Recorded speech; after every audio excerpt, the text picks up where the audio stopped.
Warren, your approach seems so simple.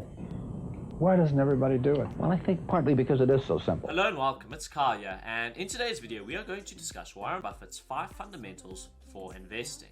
Now, in light of the current recession, this may be a good time to just go back to the basics. So without further ado, let's jump right in. The first rule in investment is don't lose. And the second rule in investment is don't forget the first rule, and that's all the rules there are. So rule number 1, don't lose money, and rule number 2, don't forget about rule number 1. So I just want to elaborate on it very slightly. Let's say you buy a share for $100 and it goes down 50%. So it loses half of its value and it's now worth $50. In order for you to just get back to where you started, which is $100, that share price needs to go up by 50%, right? No, that share price needs to go up by 100%. Because it's now worth $50. That share price needs to double, i.e. go up 100%, in order for you to just get back to your starting point. Warren, what do you consider the most important quality for an investment manager? It's a temperamental quality, not an intellectual quality. You don't need tons of IQ in this business. That brings us to the third rule, which is temperament is more important than intellect. Now, being a long-term investor, I can totally understand where he's coming from. And in order to aid our understanding of this a little bit, I'm just going to play 2 more videos. I can look at 1,000 different companies, and I don't have to be right on every one of them, or even 50 of them. So I can pick the ball I want to hit.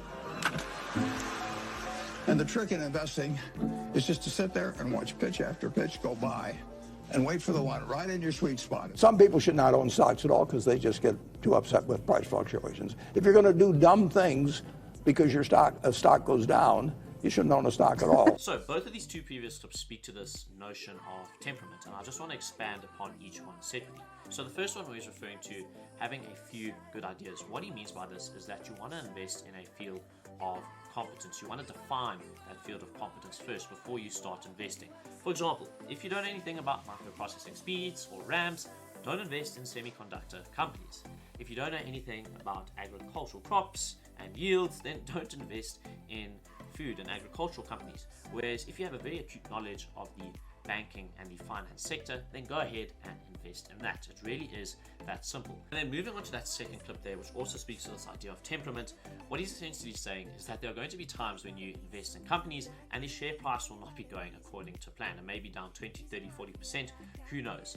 And during these times, the most important thing for you to have is patience, combined with the fact that when you invest in the company, it was based upon a sound analysis, and you know and you understand that the business in the long term will be successful. So in order to understand this just a little bit better, let's look at the S&P 500 over the last 20 years or so.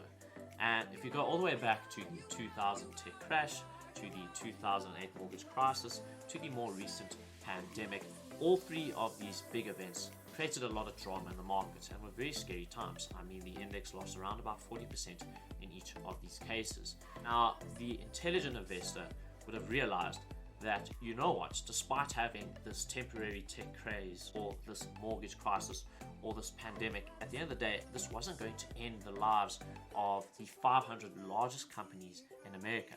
And that simple understanding, that simple basis allow you to have the patience of it ridden out these bumps along the way. Warren, what do you do that's different than 90% of the money managers who are in the market?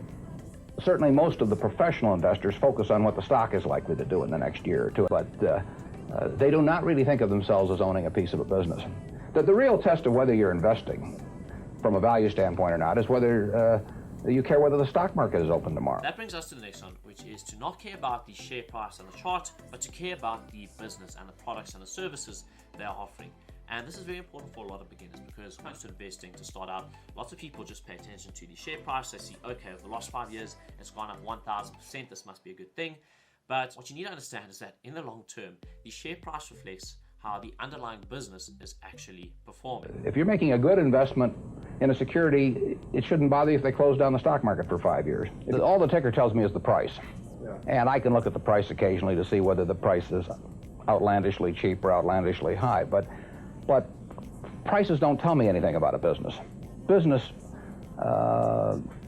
figures themselves tell me something about a business, but the price of a stock doesn't tell me anything about a business. So in order to explain this idea, I want to use Netflix as an example, and we're going to go all the way back to the end of 2017, and I'm going to paint a picture for you. So at the end of 2017, Netflix was quite simply all the rage. Its share price performance over the previous 5 years was ridiculous. I think it went up something like over 1,000%.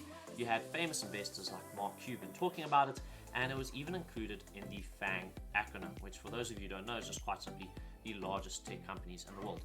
And this pretty much cemented Netflix's dominance in the tech industry. And all of this craze, all of this hype made me and many other people want to go ahead and consider investing into Netflix. Now, beginner investor, just looking at like the share price performance and all of this hype probably would have been like, you know what, this is the future, I'm just going to go ahead and invest in it. But the intelligent investor would have done what Warren Buffett said and taken a step back and actually look at the underlying business. And I'm going to break it down for you because this is something I landed up doing. And there were two things that stood out for me when it came to Netflix. The first one was this: having used the product, what I found is that it wasn't something which I had like year round. For example, I'd buy the subscription and then I'd cancel it once I'd watch my shows. And this wasn't a very good thing, right? You are investing in the business, you want to make sure that they have recurring revenues. It's not something which people do on a seasonal basis. And then the next thing I found was looking at the financials of the business, what I realized is that Netflix has to spend a lot of money in order to produce these shows. They have large capital expenditures, and everyone knows in the movie industry that just because you have a large budget for a movie, it doesn't always translate into blockbuster sales. These two factors alone, having taken a step back and look at the business, what I realized is that, you know what, this is just too risky for me. And this is what Warren Buffett means by just going ahead and don't look at the share price, rather just look at the actual business. And by doing this, essentially, it saved me a very costly mistake. What you would have realized is that if you had invested at the end of 2017 and fast forward to today, that share price would have essentially gone nowhere. You would have gained nothing. Don't you find Omaha a little bit off the beaten track for the investment world? Well, believe it or not, we get mail here, and we get periodicals, and we get all the facts needed to make decisions. And unlike Wall Street, you'll notice we don't have 50 people coming up and whispering in our ear that we should be doing this or that this afternoon. You appreciate the lack of stimulation here? I like the lack of stimulation. We get facts, not stimulation here. And that brings us to the final tip, which is you want to go ahead and avoid overstimulation. Now, Warren Buffett is famous for living in a small, quiet place called Omaha. He's away from the hustle and bustle of Wall Street in New York City. And there's a very good reason for this. And that's because you want to stay away from these areas because, quite simply, what they do when you are in that Wall Street bubble, or where, for example, you're in forums where people are talking about new hot stocks and companies, is that they distract you from your circle of competence, that field which you know and understand. Now, I'm not saying that someone can make a share price recommendation on these forums and it can be bad.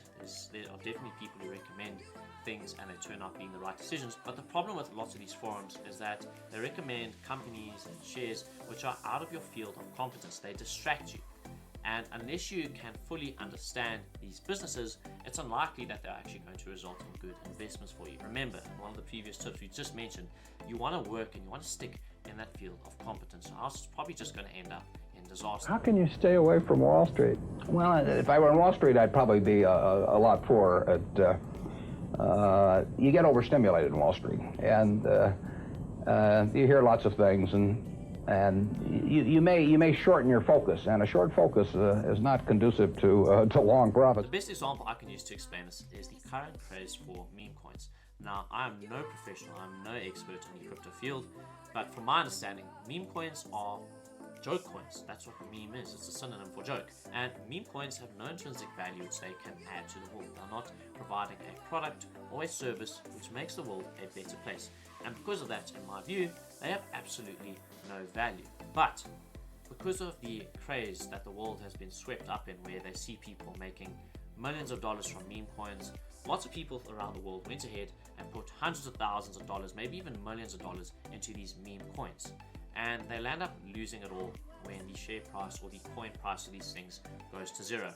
And they wonder why. I mean, my guy, the thing is called a joke coin. It's a joke.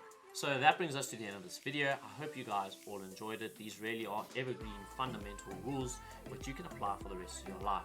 And these are probably very valuable to the beginner investor. So I hope you all enjoyed it, and I'll see you all in the next one.